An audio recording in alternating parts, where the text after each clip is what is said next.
একদিন দাদু এক সবুজে ভরা মাঠে বেড়াতে গিয়ে দেখে অনেকগুলো হরিণের মধ্যে একটা সোনার হরিণ ঘুরে বেড়াচ্ছে।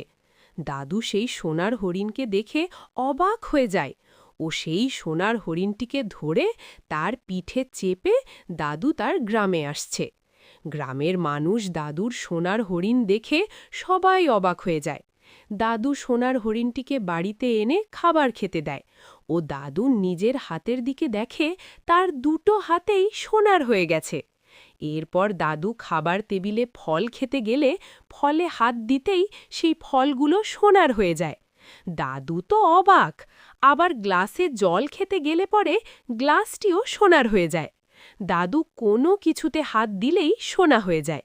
দাদু খাবার না খেতে পেয়ে ক্ষুধার জ্বালায় ছটপট করতে করতে তার সোনার হরিণকে আবার সেই জঙ্গলে ছেড়ে দেওয়ার সিদ্ধান্ত নেয় ও শেষমেশ সোনার হরিণটিকে জঙ্গলে ছেড়ে দিয়ে দাদু অনেক কাঁদতে লাগল, কারণ দাদুর এই বিপদের দিনেও তোমরা লাইক ও সাবস্ক্রাইব করছো না।